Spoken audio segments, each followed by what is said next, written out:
Al seno del CONCEP, el CONCEP lo integran muchos ministerios, entre ellos ministerios del área social, como también ministerios del área penal. Los ministerios del área penal nunca estuvieron de acuerdo.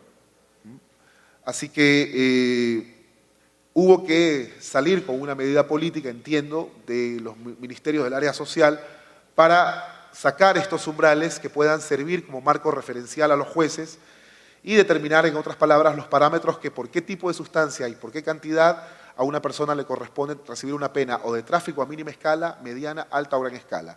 La característica es que el 60% de las personas encarceladas en las prisiones ecuatorianas componen el tráfico a mínima escala, se benefician de la ley posterior más benigna. Es casi raro encontrar a personas detenidas por tráfico a gran escala, porque aquí ocurre el fenómeno que también pasa en Colombia, son las caletas, las avionetas, los submarinos que tienen sustancias sujetas a fiscalización, los grandes hallazgos de las agencias policiales, pero que generalmente no tienen detenidos. Hay un fenómeno que se presenta con estas categorizaciones, es que en términos doctrinarios corresponden a un derecho penal en blanco. No lo digo con un efecto tranquilizador, pero casi todos nuestros códigos penales también remiten algo para que el Poder Ejecutivo lo reglamente. Sí, tiene este problema de legitimidad de origen, pero yo creo que tiene una legitimidad de resultado. Y es que los parámetros que determinaron, en este caso, las categorizaciones por el tipo de tráfico, tuvieron una mayor discusión, aquí participó también la sociedad civil, y a pesar de que esto no se discutió en el seno de la Asamblea Nacional, en donde muy posiblemente no hubiese salido estos umbrales, tuvo incidencia no solo el Estado, sino también la sociedad civil, Ecuador Canábico, algunos representantes universitarios y, por supuesto, las instituciones que componen el CONCEP, además de otras. Entonces, si bien tienen un basamento más o menos científico, no olvidemos que en el fondo es una expresión también de la política. Se entendería que el tráfico a mínima escala es el tráfico para consumo. Hay un lado sociológico y un lado jurídico. El lado jurídico dice, bueno, si traficas para consumo igual debes ir a la cárcel. El lado sociológico dice, no, jamás debes ir a la cárcel. El tráfico a mediana escala es un tráfico local, el de alta escala es un tráfico a nivel nacional y el a gran escala es un tráfico internacional. Con esto termino. Aquí hay una pregunta sobre las clínicas de deshomosexualización. Sí, hubo estos casos. Dentro de los hallazgos de las clausuras de estas clínicas, de estas comunidades terapéuticas en Ecuador, hubo también clínicas de deshomosexualización. Al final el resultado es que no solo se clausuraron, sino se iniciaron procesos penales.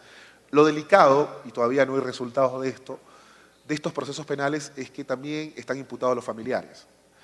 Y digo que esto es un problema social, básicamente, que no creo que lo vamos a resolver con el poder punitivo, pero que al final al menos está dando la referencia que el Estado ecuatoriano, sobre todo en la cartera de salud, está tomando la pauta sobre este problema que históricamente fue omisivo, que nunca participó el Estado, que era el controlar, regular, para usar una mejor palabra, toda la realidad de las comunidades terapéuticas en Ecuador, en donde lo público era lo más ausente y lo más presente era lo religioso y, por supuesto, también en algunos casos de Guayaquil, la filantropía. Muchas gracias.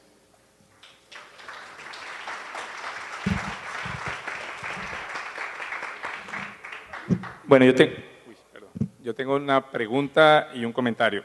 La pregunta es muy importante, plantea que ¿cómo puedo sostener que la adicción no es una enfermedad si esta ha sido aceptada como tal por la OMC? Esto me permite aclarar, creo que la pregunta es importante porque permite aclarar dos cosas. Yo nunca dije que adicciones no requirieran ciertos apoyos terapéuticos y tratamientos. Lo que yo dije era que era un error colapsar al consumidor como adicto y restarle toda agencia y todos los derechos, porque esto supone que todo consumidor es un adicto, lo cual es empíricamente falso. La mayoría de los consumidores de sustancias psicoactivas, legales o ilegales, son consumidores no problemáticos y por consiguiente no requerirían ningún tratamiento de salud pública. El gran problema de ver el tema en salud pública es que uno podría decir, usted es consumidor, tiene una potencialidad de riesgo, entonces le impongo un tratamiento. Entonces, por eso es que creo que distinguir consumos de un lado y de otro lado, incluso el consumidor con problemas de dependencia, tratarlo como un titular de derechos es fundamental, penal, precisamente para evitar eso que señaló Jorge Paladines en el caso ecuatoriano, pero que también nosotros constatamos en el caso colombiano en un estudio sobre políticas de consumo, que a veces las políticas de consumo en las Américas son políticas que se han traducido en violaciones de derechos humanos las políticas de tratamiento se han traducido en violaciones de derechos humanos de los usuarios. Entonces, por eso es que, digamos, esa diferenciación es fundamental. La segunda es un comentario de Paladines, que me dijo que es que yo no fui un discutidor, sino un comentarista, porque terminé de acuerdo con todos ellos y entonces que yo traicioné mi rol. Entonces, para cumplirlo, voy a discutir dos cosas que él dijo.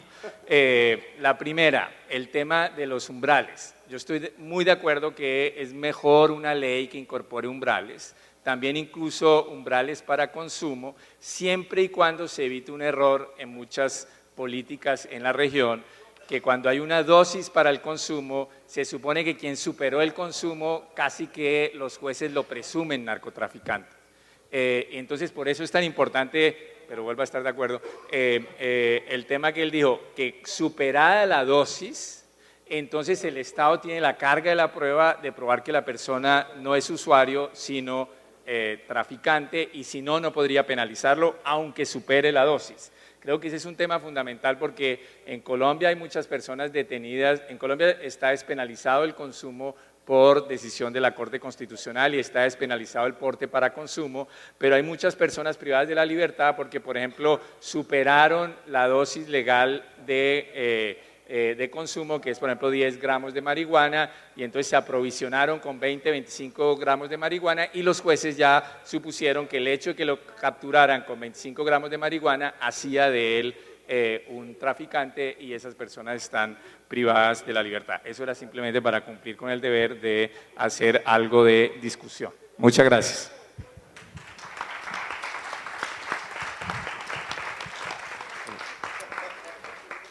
Bueno, una cuestión que surgió es que el diputado Marvin Atencio fue aludido en una respuesta de la señora Marta Muñoz y pide derecho de respuestas y pide derecho de respuesta.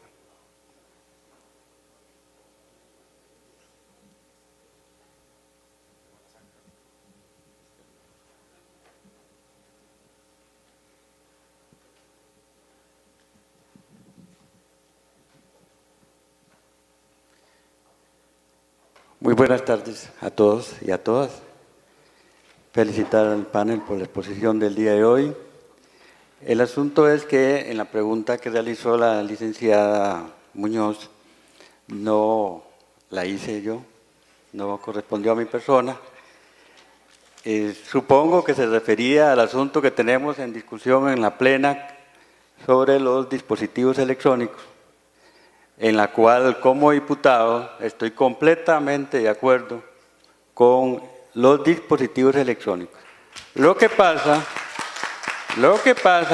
es que de acuerdo a las mociones que se presentaron por parte de mi despacho, hicimos algunas observaciones en el proyecto de ley porque tenía fallas en lo que llamamos técnica legislativa, no tenía fines adecuados, es más, no menciona los fines, había algunos problemas en cuanto al objeto de la ley como tal, por lo tanto se hicieron las correcciones.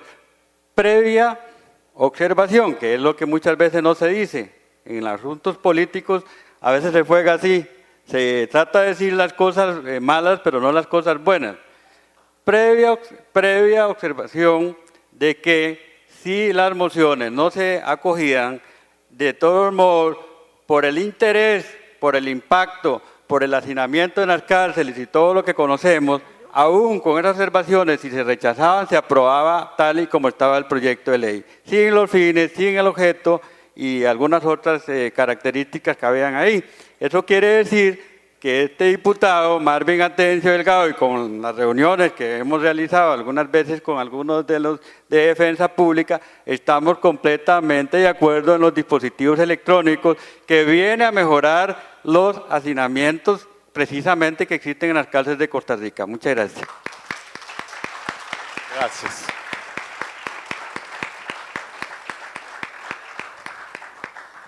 Bueno, quiero agradecer a todos los panelistas por sus excelentes presentaciones, como también al discutidor por sus comentarios claros y competentes.